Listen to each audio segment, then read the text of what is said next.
Welcome back to the YAHOWAH blog. I'm your host, Craig Winn. This will be our third episode of our review of Dowd's song, the 89th Mizmor. It is the most important piece of literature ever written. I would put it up next to the Torah and to say that it is actually more relevant to our understanding of who God is, what he is offering, what he expects in return, and how he made our reconciliation with him possible than the Torah itself. It is the living manifestation of the Torah. It's like God reaching out to you to tell you everything you need to know about him and what you need to do and understand for him to be part of your life and for you to live eternally with him. There is nothing ever written that compares to the enlightenment and the enrichment and the empowerment of the 89th Mizmor. So we're going to return where we were at the conclusion of our second program. And the statement reads, I have established, this is now God speaking to us, having written this in year 968 BCE. That is year 3000 Yah. It's when the cornerstone was established of the home for Yahweh's name on Mount Moriah, and exactly 1,000 years before, in 33 CE, year 4000 Yah, that Dowd returned to fulfill Pesach Matzah B'Korah, making all of this possible. God says, I have established, cutting through separation, the Bereth covenant for the family and home through Ani Bashar, my chosen one, the person I prefer and that I have decided upon. I have sworn an oath, and I will affirm this promise 7 times over to Dowd, the beloved, Ibed Ani, my authorized agent and co-worker who serves on my behalf. Recognizing how powerful this statement is, when we just think about it for a moment, God is saying that the single most important thing in the universe, far more important than the sun, far more important than life itself, is the covenant, because it is the only means to extend our lives and for us to come to know the creator God of the universe. That this family covenant relationship, Bereth, is being offered by Yahweh through his work with his beloved son, Dowd. And that we have Yahweh's promise on this, that Dowd is the means by which we come to know Yahweh, receive his kindness and generosity, and we are adopted into his family.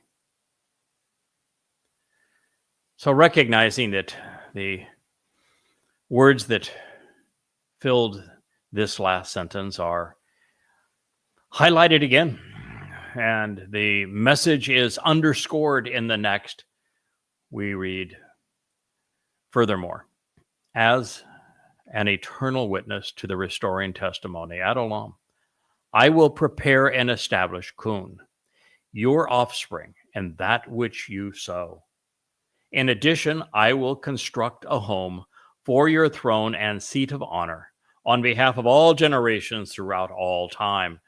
This is so essential to our understanding, because what Yahweh is saying is that not only will he enable this covenant relationship through Dowd, making him the most important man in God's story, and not only are these promises to him and for our benefit offered in his name, but these promises are eternal. It means there's no room for rabbinic Judaism or Talmud. There's no room for a New Testament or Christianity. There's no room for a Jesus Christ or a Bar Kokhba. There's certainly no room for an Allah and a Quran. Yahweh's promises to Dowd regarding the establishment of the covenant relationship, which is the single most important thing to us and to our Creator, is part of an eternal promise and part of the restoring testimony that Yahweh provided. The second part of this is also important because what it says is that God rewards his children. He recognizes and appreciates when one of his children, in this case his foremost son, does something that is worthy, contributes in a meaningful way, advances his business, which is the redemption of humankind. And in this case, the reward is a permanent seat of honor. So who is enthroned in heaven before Yahweh to reign forevermore? It's Dowd, David. He is our king. My job is to serve as his herald.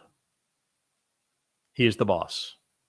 And this is the way Yahweh likes to operate. Yahweh likes to work through people, and his favorite person, his chosen one to work through, is Dowd.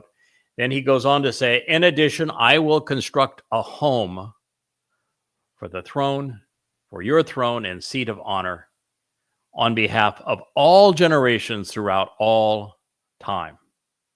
Doesn't matter when you live, where you live, Dowd is the one. And Yahweh not only recognizes it, he wants us to appreciate it as well. This is Mizmor 89:4, lyrics to be sung. So Dowd not only provides everlasting testimony through the lyrics of his songs, but also his life serves as a restoring witness. What he has sown, we can reap.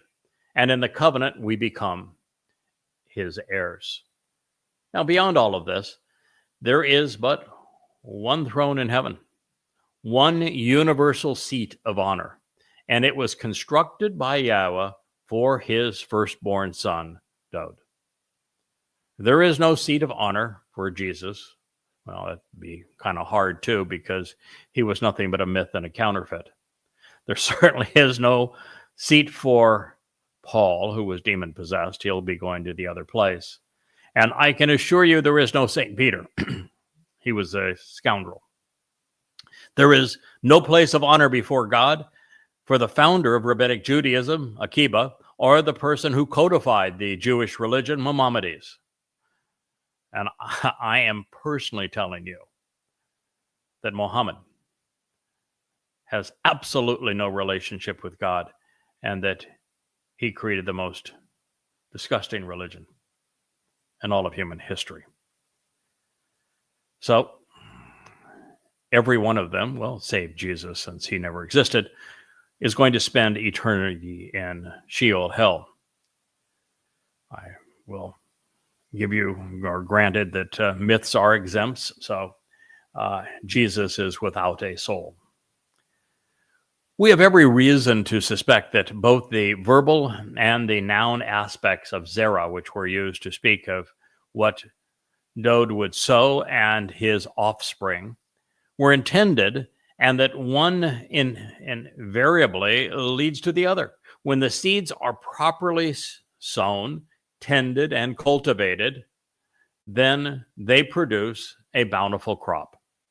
As such, we would be wise to consider both Dowd's life and his lyrics, because they lead to the same amazing and productive result. Now, in this light, as I shared in our last program, Zeroah, which is sacrificial lamb, is Dowd's most important title, and it is based on the actionable root of Zerah. And this is why his most magnificent and revealing accolade is being introduced to us through its root at this time, Zerah. In fact, in this Mizmor, we're going to hear about Zeroah twice more. Zerah is also the fulcrum upon which the perversions that were associated with the ultimate villain in this story, someone who will be called out by name to be condemned. This is the author and inspiration of almost all of the Christian New Testament, Paul. His attack on Yahweh's Torah began with the Hebrew word zerah.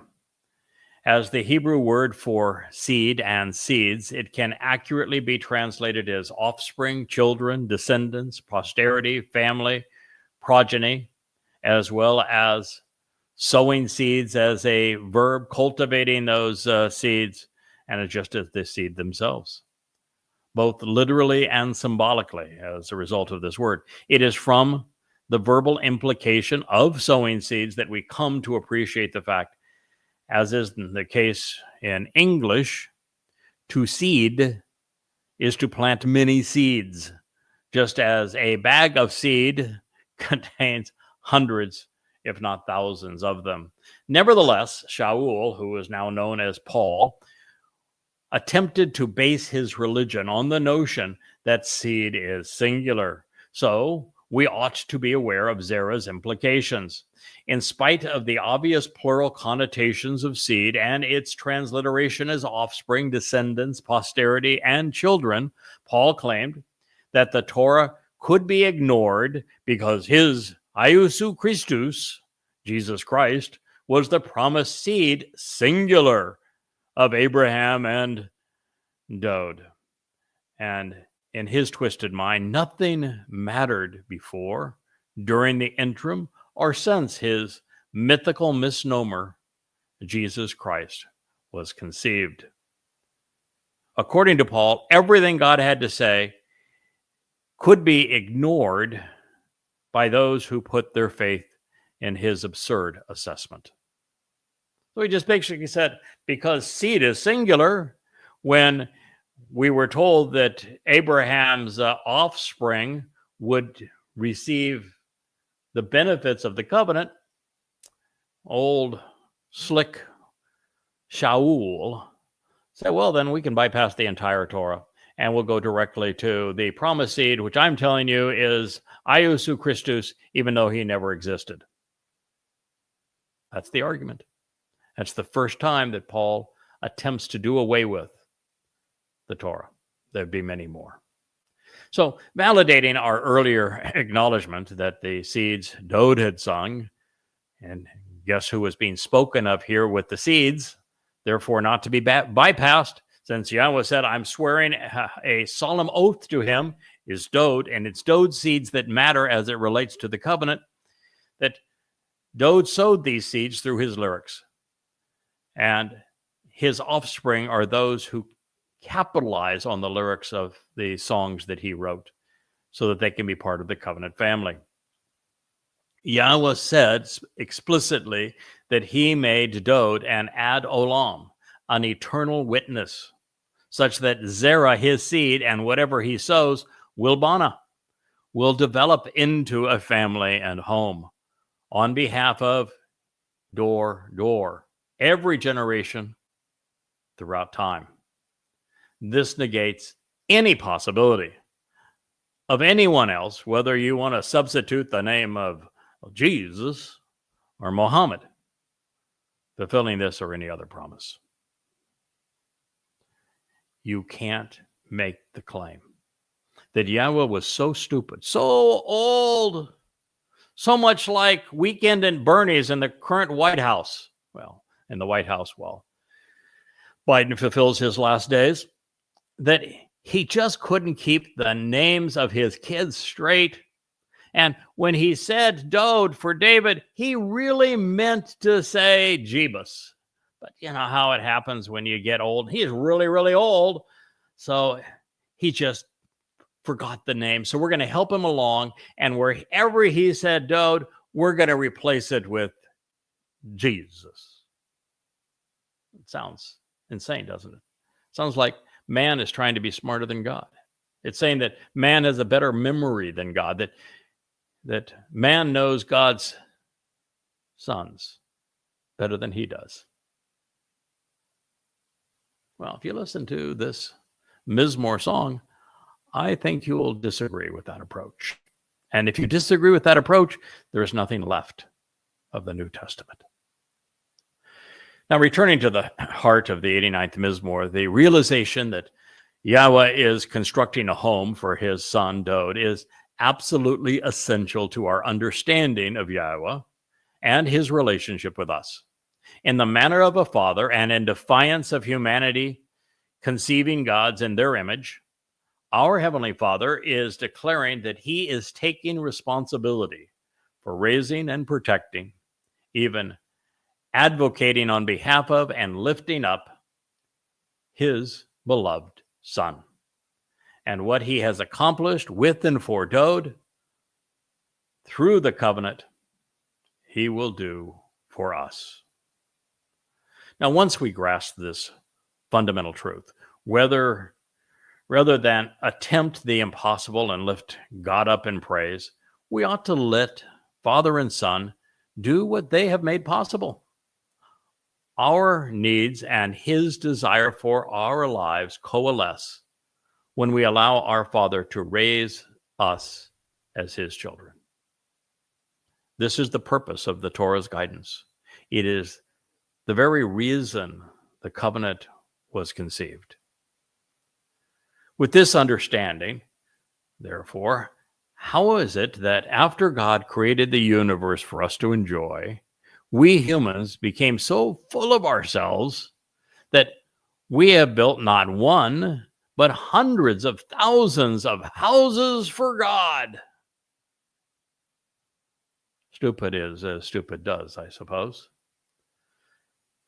Salah, a Hebrew word that means pause now and contemplate the implications. I have established, cutting through separation, the Berith covenant for the family home through Ane Bashar, my chosen one, the person I prefer and have decided upon. I have sworn an oath, and I will affirm this promise 7 times over, to Dowd, the beloved, Ebed, Ane, my authorized agent and co-worker who serves on my behalf, forevermore as an ad olam, eternal witness to the restoring testimony. I will prepare and establish your offspring and that which you sow. In addition, I will construct a home for your throne and seat of honor on behalf of all generations throughout time. Even the way this ends takes our attention to the fact that by establishing Dowd's sovereignty as Yahweh's chosen one and authorized leader, that we are the beneficiaries. We benefit when Dowd is given the seat of honor. Now, contemplating Dowd's contribution to building Yahweh's home, this, I should say, became the very thing that caused me to reconsider the prophecy upon which my curiosity with and later devotion to Yahweh's testimony began. And if you'll join me, we will discover that there are some amazing parallels between the 89th Mizmor and the initially perplexing narrative found in Shamuel, listen to him speak of God, 2 Samuel 7. Included among these is the fact that they are, in both cases, the teaching is that Yahweh is responsible for building a home for his family and not the other way around. Now, people are preoccupied with rebuilding the temple on the mount. Don't do that. God's going to do it. Now that we have come to know so much more about Yahweh's relationship with Dowd and realize that we are about to confront his adversary, the son of evil, let's go back to where it all began over a score of years ago. Speaking of homes, mans and gods, Zerah seed sown, Ben sons, and positions of honor. This is my favorite prophecy, and it is the one that brought us together, and it is paralleled throughout Dowd's song. It came to pass when the king sat down and relaxed in his home, because Yahweh had given him a comforting respite from his adversaries and rancorous foes, that the king said to Nathan, it means gift, the prophet, please look around. I live in a house of cedar, but the ark of God sits within curtains. He was speaking of the tabernacle of the restoring witness. That is 2 Samuel 7:2. So Nathan said to the king, choose to go and do all that is in your best judgment, because surely Yahweh is with you. However, that evening, the word of Yahweh came to Nathan. He conveyed, Samuel 7:4, go and tell Dowd, my co-worker, that this is what Yahweh says. Why should you build me a house to live in? 7:5. What do we have reinforced here? Tell Dowd, that one man's name, that name is second only to Yahweh in the Torah and prophets. Tell Dowd, the one name that was brought up in the 89th Mizmor, tell Dowd, my what? Ibedani. Same reference, my co-worker, found also in the 89th Mizmor. That this is what Yahweh, same name for God, found in the 89th Mizmor, says, why should you build a home for me to live in? Indeed, I have not lived in a house since the time that I lifted up to be with me the children of Israel out of the crucibles of oppression in Mitzrayim. Then, as an ongoing witness to the restoring testimony, up to this very day, I have been moving about in a tent dwelling as a tabernacle and home. 2:7-6. During any of that time, when showing the way to the benefits of the relationship that I traveled with the children of Israel, did I say a single word to even one of the leaders of the tribes of Israel, whom I instructed to shepherd my people, Yisrael, to say, so why not build for me a house of cedar? Now, therefore, this is what you should say to my associate and co-worker, Dowd. As a result, Yahweh of the spiritual implements says, I took you from the sheepfolds, from chasing after lambs, to be the conspicuous and informative leader among my people, over Yisrael. I have been with you throughout it all, revealing the benefits of the relationship as you have journeyed through life. I have cut off, karat, that word again, accordingly, all of your enemies from your presence. I have engaged on your behalf to make for you an exceptionally important name, the greatest distinction and the most distinguished reputation when compared to the most glorified designations pursuant to the relationship on earth. Furthermore, I will appoint and establish a dwelling place for my people, Yisrael. I will plant them such that they abide below throughout a less chaotic time than this, and no longer be agitated, anguished, or terrorized. They will not continue to be afflicted or degraded, disparaged or denigrated by unjust or harmful sons, perverted and violent descendants of evil, as will have formerly been the case. Now we've moved into the future, haven't we? From the day which, for the benefit of this relationship, I appointed and instructed the judges on behalf of my people, Yisrael, I will provide a respite from all of your enemies. That's going to occur in less than 9 years. In addition, Yahweh is boldly and publicly announcing to you that indeed he will act, engaging with you to create the family and home of Yahweh. 2 fulfillments of this. This is 2 Samuel 7:11. There are 2 fulfillments of this. He engaged with Dowd during Dowd's second coming during Pesach, Matzah, and Bakurim to enable the benefits of the covenant. And Yahweh is returning with Dowd to reestablish this covenant relationship in year 6000 Yah, 2033 CE, returning to the city of Dowd to reaffirm the Bereth. 2 fulfillments. Surely your time will be thoroughly and completely fulfilled when you will have laid down your life in association with your ancestors. I will raise up and take a stand to bring to fruition with your offspring that which you have sown. Something more in the end without hesitation for you, for the benefit of the relationship. It will be extracted and withdrawn out of a small particle of your physiological nature.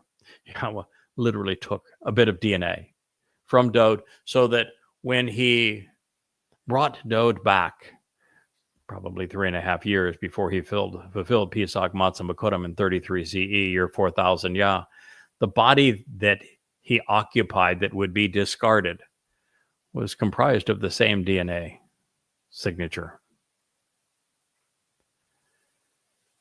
So after foreshadowing much of what we have read in the 89th Mizmor by speaking directly to his son through Nathan, Yahweh transitioned to speaking to us about him, because nothing is more essential to our well-being.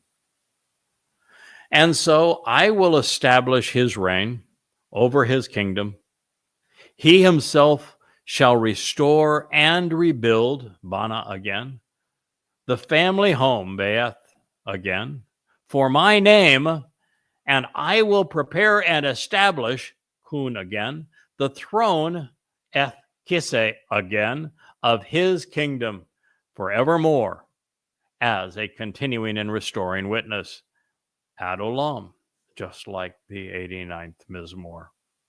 I was, I am, and I always will be for him as a father, and he was, is, and always will be for me as a son.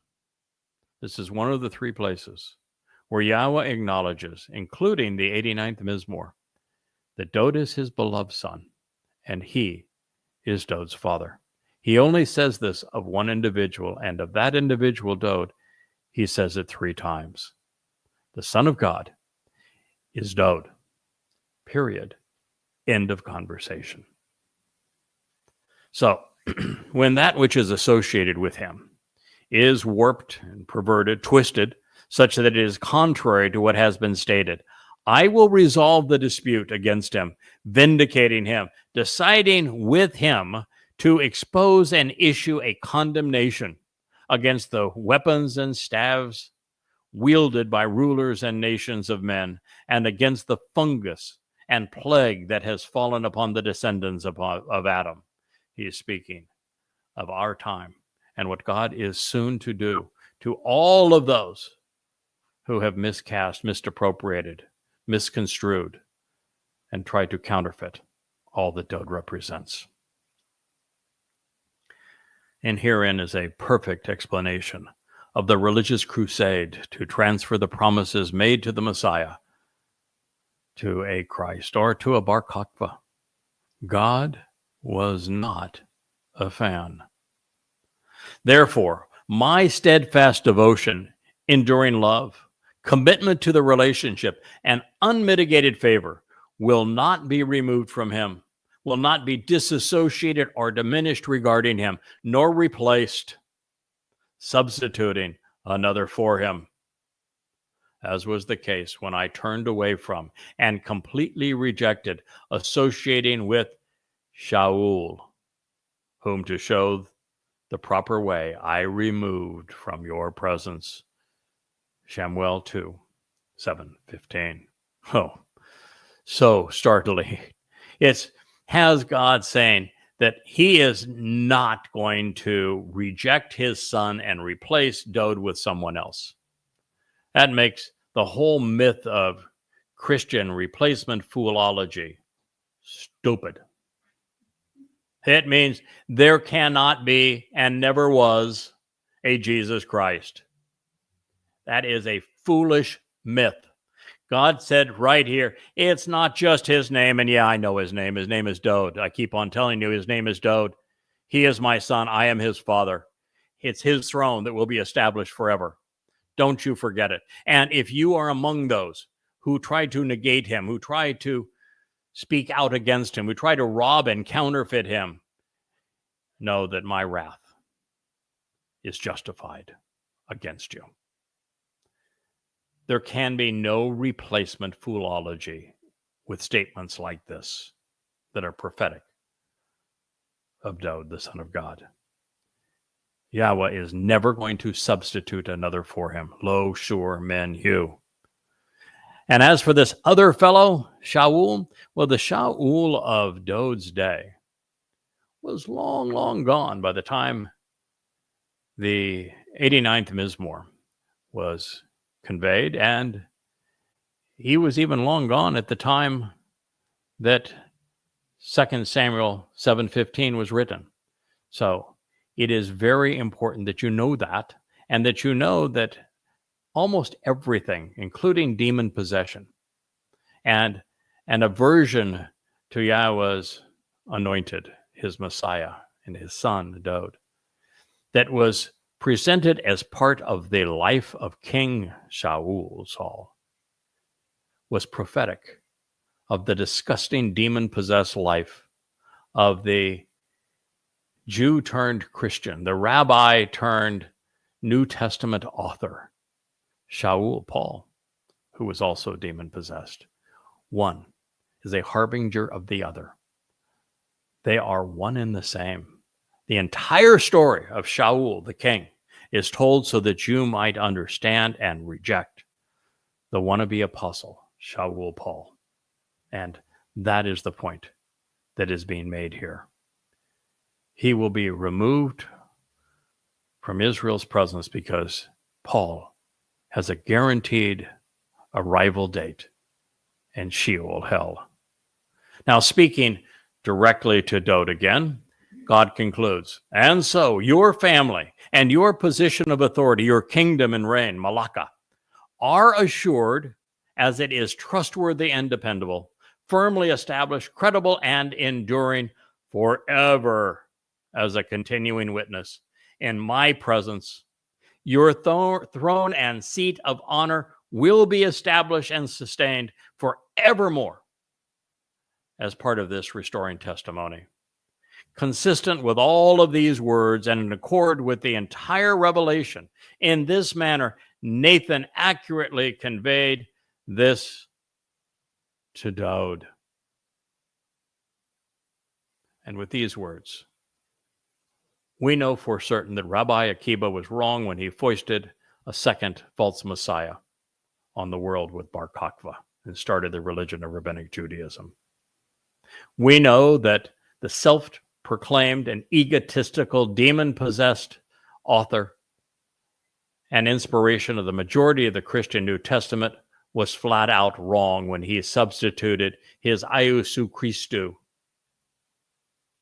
for the real McCoy, Dowd, the actual Messiah and Son of God, whose throne is established forever, and through whom God chose to enable the covenant. So this prophecy is about houses. Who builds them and who lives in them? It is about Dowd, who had a home, not Jesus, who was homeless throughout the myth scribed about him. It is about what God is going to do for, with, and through his beloved Son, the Messiah. It is also about seeds and thrones and who sows them and who sits upon them. And God identified this individual by name. And when it comes to such things, Yahweh is beside himself, annoyed to the point that he has made his point in such vivid ways. There should be not a single church, mosque, temple, or shrine called a house of God. And yet, men have erected millions of them. Just as God has never once asked us to worship him, bow down before him, or pray to him. He does not want us to build houses for him either. In fact, Yahweh is in the construction business. His primary expertise is in building the most extraordinary home in the universe, which is the universe itself for his covenant family. Let him do what he wants to do, what he is far better than we are at doing. And let's enjoy what he wants to offer. Now, having returned to the prophecy where my journey with God began 23 years ago, with Asher associated with in 2 Samuel 7:14, we have found the obvious answer to whose home and throne is being established. Not that it wasn't obvious, since Yahweh called out Dowd by name. It is unequivocally delineated here in the 89th Mizmor, as well as 2 Samuel 7. It has been about Dowd from the beginning all the way to the end. These prophetic statements fit together like hand in glove. It's Dowd's place of honor. It's his kingdom, which will endure forever, as is affirmed throughout the prophets. Dowd is the one whom Yahweh said, "He is my son, I am his father," something the 89th Mizmor will soon reiterate, just as 2 Samuel declared. It wasn't until many years after my initial quest to understand Asher and 2 Samuel 7:14 that I came to realize that God was speaking of Paul and what he would do to pervert and misappropriate Dowd's legacy, doing more damage to it than anyone who has ever lived. And in this regard, Yahweh has put us on notice that he's going to defend his son and take retribution against the likes of Shaul Paul and those who have advanced Christian foolology. Now, along these lines, I'd like to reinforce something equally germane to our understanding of 2 Samuel 7 and our appreciation of Mizmor 89, both of which celebrate the father-son relationship paramount to the life of the king of Israel. Dowd represents more than one individual man. Perhaps more than even Jacob, Dowd is Yisrael.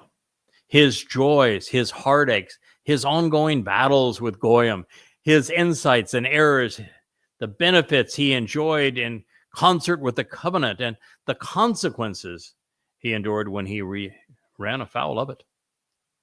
They're all shared in common with the nation that he shepherded, defended, and brought together.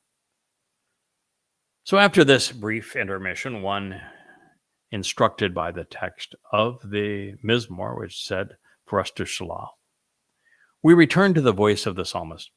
This portion of the song was written to counter the absurd notion that the gods of men, such as Adonai, the Lord, Hashem, Allah, and Jesus, are somehow analogous and comparable to Yahweh. Mankind's gods were modeled after the men who spoke for them. They were afforded characteristics which were sufficiently fearsome to command obedience by blending a plethora of seemingly plausible yet irrational notions. But the reason that these false gods all try to plagiarize and pilfer the Torah of and prophets of Yahweh is because they're inept. Allah was incapable, as was Jesus, of issuing a prophecy. So they simply borrowed prophecies that Yahweh had made, misrepresenting them.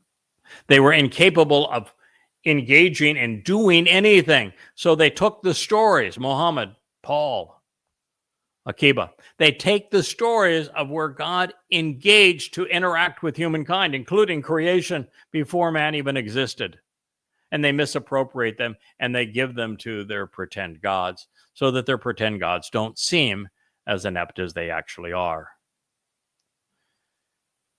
The text of the 89th Mizmor, as we return to it, reads, "The spiritual realm knows and appreciates your wonderful and marvelous contributions, Yahweh, and also your trustworthiness in the community of the set apart." Mizmor, Psalm 89:5. By contrast, who in the skies of the material realm can be acquainted to Yahweh? Who is similar to or thinks like Yahweh among the sons of gods? 89:6. It's a riddle with a ridiculously easy question to answer. The one who is acquainted with Yahweh, the one who thinks like Yahweh, especially among the children of God, is the one man named in this song, Dowd. He is the man after Yah's heart. The affirmation appears in Samuel. Listen to him, 1 Samuel 13:14, a passage that we will also consider before our time is through, and also refutes the ill effects of Christianity. And while everything we've heard is true, this proclamation was designed to set up a comparison between the wonderful accomplishments of Yahweh, which are acknowledged in heaven, contrasted with the meaningless myths attributed to the sons of gods conceived within the material realm, Dionysus and Jesus being among the impostors. The words men have attributed to them pale in comparison to the majesty of Yahweh's message. If asked to uphold a single most important aspect of Yahweh's character and his greatest contribution to humankind, I'd say trustworthiness. Without it, nothing else matters. Proving it is the purpose of the Nabi, as they validate the credibility of Yah's inspiration, enabling the very purpose of the Torah, because without guidance, there can be no trust. And with it, contradictory scriptures and false gods are rendered moot. When Yahweh validates that he exists and that he inspired the text that we are reading by consistently accurate prophecy, it renders all other texts obsolete. And it provides an affirmation that we can know Yahweh as he actually is and trust his inspiration of these texts. Yahweh's contributions are many. He created an enormously large, complex, and yet functional six-dimensional universe. He conceived life, writing a three-dimensional language to propagate countless possibilities. He gave us free will and a conscience to wield it properly. He designed us so that we would be able to understand him and respond. Then he not only gave us his Torah and his prophets, he offered his Son, who also fulfilled every promise. We aren't explicitly told, but I think that the community of the set apart represents the covenant family. The covenant is not only Kodesh, set apart, but our Heavenly Father's children are the principal beneficiaries of this steadfast commitment to the truth. And just in the previous statement, Yahweh acknowledged that he was establishing the covenant through Dowd. Along the most ignorant and irrational notions that are popularized by humankind is that we all worship the same God. Well, the actual God begs to differ. Religious gods are fundamentally different from one another, and so are their scriptures and names, making this religiously unifying belief ludicrous. What's more, the traits common amongst false gods are universally foreign to Yahweh. Said another way, aligning our thinking with Yahweh necessitates a willingness to reject all religious presumptions, one of which is that God does not want to be worshipped. He would be psychotic if he created an inferior being to tell him that he was really, really special and would bow down to him and croak out praises for him. God, even a psychopath would grow weary of that in a matter of hours, much less an eternity. 89:7 reads, God is inspiring and awesome. God is inspiring and he is awesome. He is well regarded and awe-inspiring, exceedingly productive and accomplished in the council of the set-apart ones, of those separated and exalted, tremendously great while inspiring reverence and respect beyond all those around him. To know Yahweh is to respect him. I would go so far as to say to love him, most certainly to trust him. To understand Yahweh is to revere him for what he has done. Yahweh, God of the vast array of spiritual implements, who and what is comparable to your awesome power and extraordinary gifts, which are all around you, Yahweh? Because you, Yahweh, including your unwavering commitment to the truth, are unlike anything else. Mizmor, lyrics to sing, Psalm 89:8. It's another rhetorical question, and yet as few as 1 in a million know the answer. Most don't even know where to look for it. I dare say there's not even 1 in a million that know the question exists or that God asked it by inspiring it. This is now the 4th time that we have seen emunah, trustworthiness, used to either describe Yahweh or to affirm that it is among his gifts to us. It appears in Psalm 89:1, 89:2, 89:5, and now here in Mizmor 89:8. Not surprisingly, we will encounter emunah 4 more times. Mizmor 89:14, 24, 33, and finally in 49, bringing the total to 8, the number equated to that which is infinite and eternal. Speaking of emunah, Dowd's life and lyrics provide the antidote for Pauline Christianity and Rabbinic Judaism. Trust is the remedy for faith. Those who know rely. Those who don't believe. Trust is empowering, enlightening, enriching, and liberating, while faith devalues, bewilders, depreciates, and ensnares. Having now established the proper vantage point to appreciate Yahweh, the psalmist specifically targets a pervasive and improper approach, one whose destructive nature arises from the sea, when the sea is a metaphor for Goyim, or the land is a metaphor for Yehudim. It reads, you have conveyed vivid parallels and parables over the raging devastation and presumptive arrogance of the sea. When its turbulent and surging waves rise up in deceit, you expose them and you stop them. 89:9. The most popular belief systems among Gentiles are Roman Catholicism, Orthodox and Protestant Christianity, Sunni and Shia Islam, progressive socialist humanism, which we now just call progressivism, and Hinduism.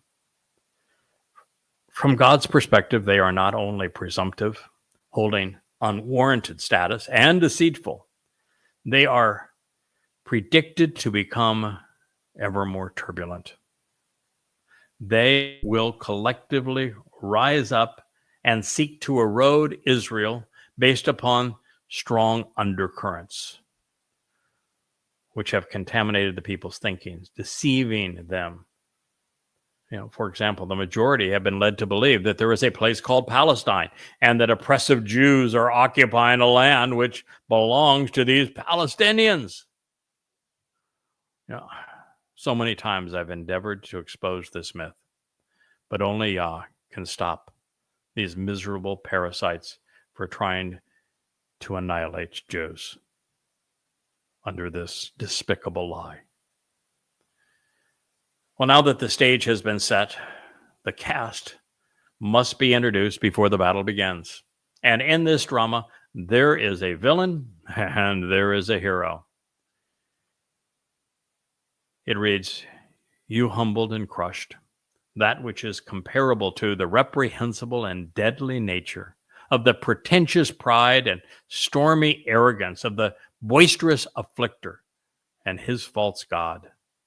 And your empowered and fortified Zeroah, protective shepherd and sacrificial lamb, you isolate and separate your adversaries."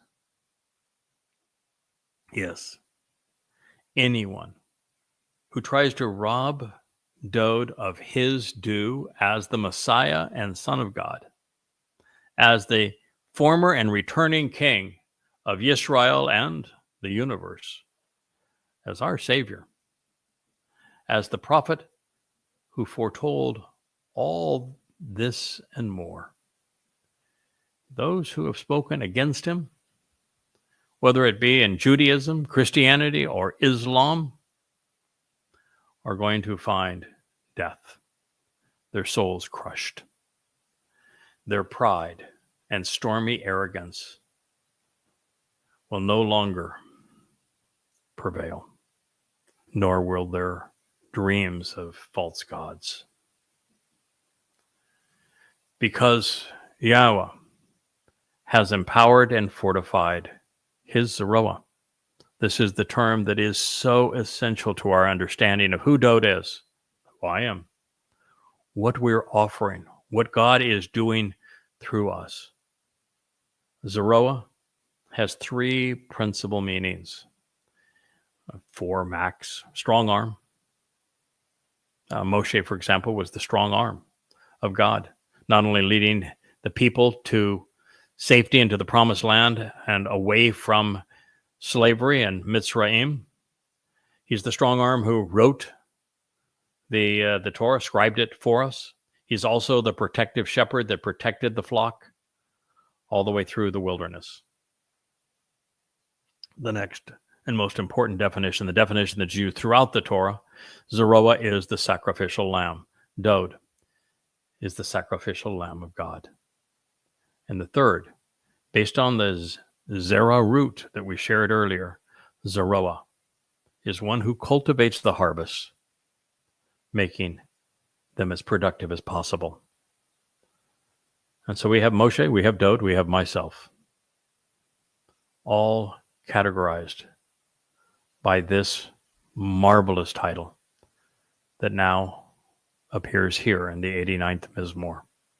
There are very few things that I could share with you more important than appreciating what Zeroah means and what Yahweh is conveying to us when he shares it with us. The Zeroah is his protective shepherd.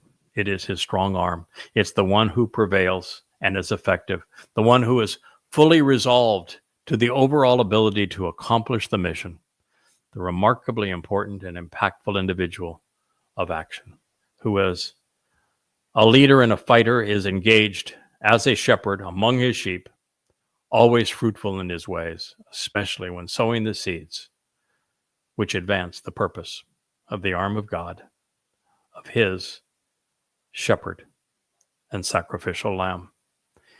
You know, I was chatting with my wife earlier today, and a good friend, Yoel, who was helping us with some technology. And we were talking about the Adam of Parah.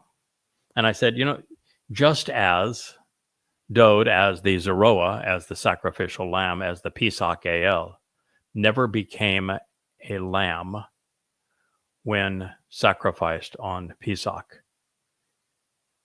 was a man. His body was sacrificed in the role of the lamb as a metaphor. And his soul then carried our guilt into Sheol the next day on Matzah. The same thing is true with the Adam of Parah. There isn't going to be a red cow. As the Adamah Parah, Adamah meaning the bloodied red man of the earth, Parah, who has been productive and fruitful and who will continue to be productive and fruitful. The sacrifice of the Adamah Parah is of me, as you're seeing me now. Just as Dowd having a reconstituted body from the DNA that Yahweh extracted from him, served as the Passover lamb, fulfilling the metaphor of the lamb with a human body. The same thing will be true with the metaphor of the red heifer. They are metaphors. They're symbols. They're ways that people from all ages can visualize what God is saying. But I thought it was important to share that with you while we're speaking of the Zeroah, because, again, I'm one of the three. I'm the least significant of the three, but not at this moment. Because at this moment, if the job that Yahweh is trying to accomplish through me and with me on your behalf is not accomplished, then you do not know Yahweh's name. Then you do not know the conditions of the covenant. Then you do not know or understand the 7 Moed Mikre, who fulfilled them, when they were fulfilled, when Yahweh is returning. You would not be able to participate in the Shabuah harvest, nor in the Teruah ingathering. You would have no understanding of the sacrifice of the Adamah Parah and be ill-prepared for Dowd's return. Not even know that Dowd is returning on Yom Kippurim for the family reunion, or that he is returning with his father, Yahweh, such that we can all enjoy camping out with God in an earth that is restored to the conditions found in Eden. You would not know any of these things and could not capitalize on them if it were not for what Yahweh was doing with his third Zeroah. So while Moshe's character and accomplishments were sublime, while Dowd is the greatest man who ever lived, God's chosen one, his son, our Messiah and King, today, the final of the three, Zeroah, is responsible for helping you understand who Yahweh is, what he accomplished through his son, what he is offering to each of you as it relates to his covenant, and how you can participate. This is Mizmor Lyrics to Sing, Psalm 89:10. And we'll take a break here, and we'll continue our review of Dowd's song, The Greatest Lyrics Ever Sung, in the next episode of the YAHOWAH blog. I am your host, Craig Winn.